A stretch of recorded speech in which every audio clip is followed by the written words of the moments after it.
Muy buenos días, alumnos.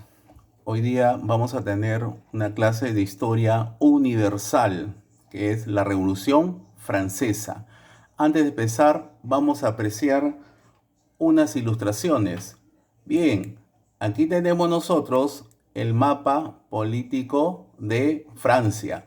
Francia se encuentra ubicado en Europa Occidental. Aquí tenemos nosotros, estamos apreciando una pirámide social. Antes de la revolución, ¿qué estamentos había en Francia? Las clases sociales. Primero tenemos nosotros en la parte de arriba al rey.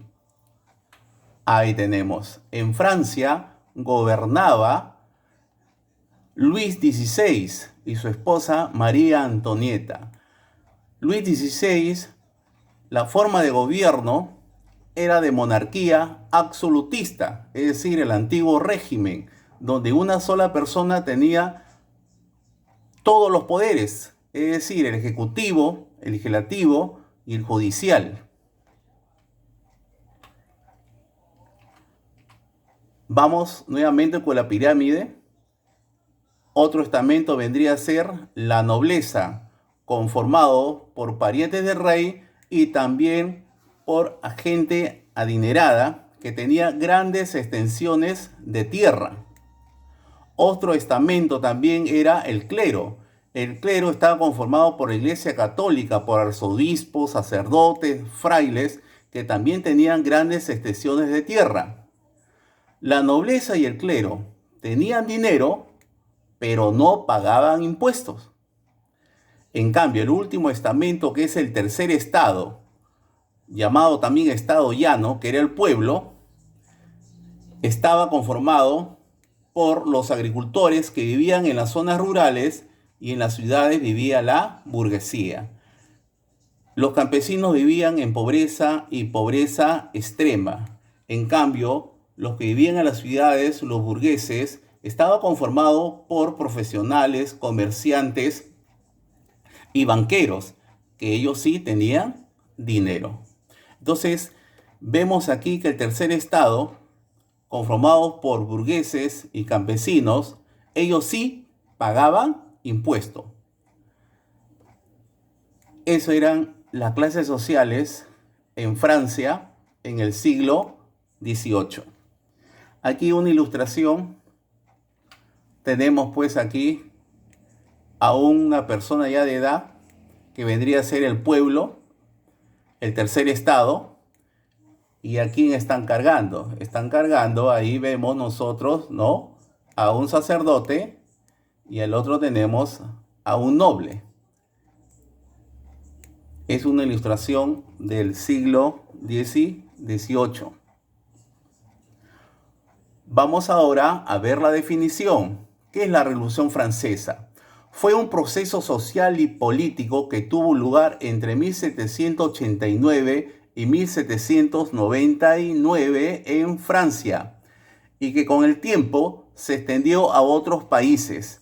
Entre sus principales consecuencias aparece el derrocamiento del rey Luis XVI, lo que puso el fin del antiguo régimen que vendría a ser la monarquía absolutista. Causas. ¿Cuáles son las causas de la Revolución Francesa? Vamos con el primero. Desde 1760 había malas cosechas que provocaron el alza del precio de los alimentos y el descontento popular. Segunda causa. Los burgueses estaban descontentos porque a pesar de su crecimiento económico tenían poco poder político, pues los altos cargos del gobierno eran ocupados por la nobleza. Tercera causa. La influencia de las ideas liberales e ilustradas hizo que los ciudadanos tomaran conciencia de que el Estado debía respetar sus derechos. Aquí estamos viendo las imágenes de Voltaire, Rousseau y Montesquieu, grandes pensadores, grandes filósofos de la Ilustración. Las ideas de la Ilustración se desarrollaron en el siglo XVIII y los pensadores, es decir, los filósofos que la representaban, eran críticos del absolutismo francés. Vamos con los acontecimientos. Son muchos los acontecimientos. Vamos con el primero. En el año de 1789, el Estado francés enfrentaba una grave crisis económica.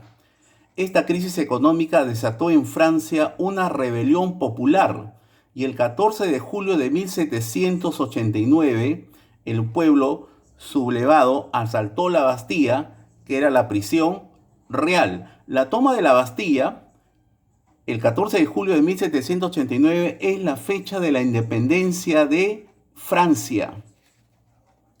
El 26 de agosto de 1789 se aprobó la Declaración de los Derechos del Hombre y del Ciudadano, donde se plasmó los principios de igualdad, libertad y fraternidad.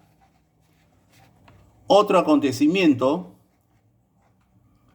es que el 20 de septiembre de 1792 la Convención abolió la monarquía absolutista y se proclamó la Primera República. Y el 21 de enero de 1793, Luis XVI, rey de Francia, fue acusado de traición por la Convención y ejecutado en la guillotina. Ahí estamos apreciando nosotros cómo la cabeza del rey Luis XVI es presentado al pueblo, ya prácticamente guillotinado ya el rey Luis XVI. Y en el año de 1793 fue implantado el gobierno del terror. ¿Por quién? Ahí está la imagen. Este señor es Maximilien de Robespierre, en donde los enemigos de la revolución eran ejecutados en la guillotina. Aquí tenemos esta máquina que es la guillotina. Fue un invento del médico Joseph Guillotin. Aquí en esta máquina fueron decapitados 35.000 personas en la Revolución Francesa. Consecuencias. Bueno, son muchas las consecuencias. La revolución tuvo un gran impacto en la sociedad francesa, pero la consecuencia principal fue que se acabó con la monarquía absolutista para dar paso a una república. Se establecieron nuevos derechos para los ciudadanos y se difundieron las ideas democráticas. Quiere decir que la monarquía absolutista se acabó y de esta manera se da paso a una república democrática en Francia. Muchas gracias, alumnos. Ahí les dejo las actividades. ¿Cuáles eran los problemas económicos que tenía Francia? 2. ¿Cuál es la diferencia entre los girondinos y los jacobinos? 3. ¿Qué eran los estados generales? 4. ¿Cómo se dividía la sociedad del antiguo régimen hacia fines del siglo XVIII? ¿Quiénes integraban cada estamento? Y por último me van a ilustrar a Luis XVI y la toma de la Bastilla. Gracias, alumnos.